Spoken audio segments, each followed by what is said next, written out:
The night had been colder than usual, the kind of chill that carried a sense of loneliness through the empty city park. Dmitri was taking his usual shortcut home after finishing a late shift when something faint reached his ears, a sound soft yet piercing enough to freeze him in his tracks. It was the cry of a baby. At first, he thought he was imagining it. Who would leave a baby out here, at this hour, in this weather? He followed the sound until his flashlight landed on a small bundle near the base of a bed. Wrapped in an old blanket, the baby's tiny face peeked through, but something about her appearance startled him. Her delicate features were covered in fine dark hair. For a moment, Dmitri couldn't move. Then instinct took over. He pulled off his coat and wrapped her tighter, whispering softly, "It's okay, little one. You're safe now."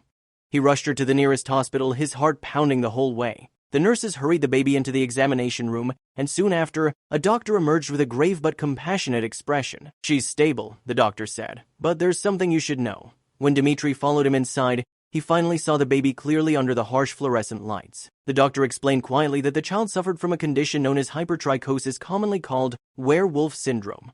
It was rare, but harmless. Her entire body was covered in hair. The doctor sighed heavily. "It explains why someone might have abandoned her," he said, lowering his gaze. Dmitri's stomach twisted. The thought that a parent could abandon such an innocent soul simply because she looked different made him clench his fist in disbelief. "What will happen to her now?" he asked. "Without identification, she'll be placed in state care," the doctor replied. The police had already begun their investigation. DNA samples were taken, and officers scoured the nearby area for any trace of the parents. But days turned into weeks, and no one came forward. Whoever had left the child behind had vanished completely. Meanwhile, Dmitri visited the baby daily. He'd bring small stuffed animals, sit beside her crib, and hum lullabies he remembered from his childhood. The nurses began to smile whenever he walked, and his presence seemed to calm the little girl instantly. "You've got a gift with her," one of them remarked. Dmitri just smiled. "Maybe she reminds me of something I lost," he said quietly. When the authorities informed him that no relatives had been found, Dmitri made a decision that surprised everyone, even himself. "I'll take her," he said. "She deserves a home." The staff hesitated at first, but there was no doubt about his sincerity. His paperwork was clean, his income modest but stable, and most importantly, his heart was full of compassion. A few months later, Dmitri stood at the courthouse holding the same little girl he had once found alone in the dark. Her name was now Luna. He chose it because, as he explained, she shines differently, but she still lights up the night. From that day on, their lives became inseparable, and neither of them would ever be the same again. Years passed, and Luna grew into a bright, curious child. Her hair, though still thick and unusual, became something she no longer feared thanks to the way Dmitri raised her. From the beginning, he made sure she understood one simple truth. Being different was not something to hide, it was something to honor. They lived in a small but warm apartment filled with books, music, and laughter. Every morning, Dmitri would braid her hair gently, humming the same tune he sang to her the night he found her. "You're my miracle," he would whisper. Luna always smiled. To her, he wasn't just a father, he was her entire world. But the outside world wasn't as kind. The first day of school, whispers followed her like shadows. Some children pointed, others laughed, and a few even called her names. That evening, Luna came home in tears. "Papa, why do they look at me like I'm a monster?" she asked, her voice trembling. Dmitri knelt beside her, taking her small hands into his.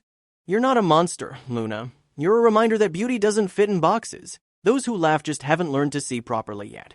His words sank deep into her heart, and from that day forward, Luna decided she would never let shame define her. As the years rolled on, the same girl once abandoned for her appearance began to draw attention for a completely different reason. A photographer visiting her school was struck by her unique look, the confidence in her eyes, the way sunlight caught the fine strands of hair that framed her face like a halo. He asked Dmitri for permission to feature her in a local photo series about diversity. Hesitant at first, Dmitri finally agreed. The photos went viral. People all over the world were captivated by Luna's striking beauty and her powerful story. Modeling agencies began to reach out, offering contracts and opportunities. Luna was only 12 when she first appeared on a magazine cover. The headline read, "The Girl Who Redefined Beauty."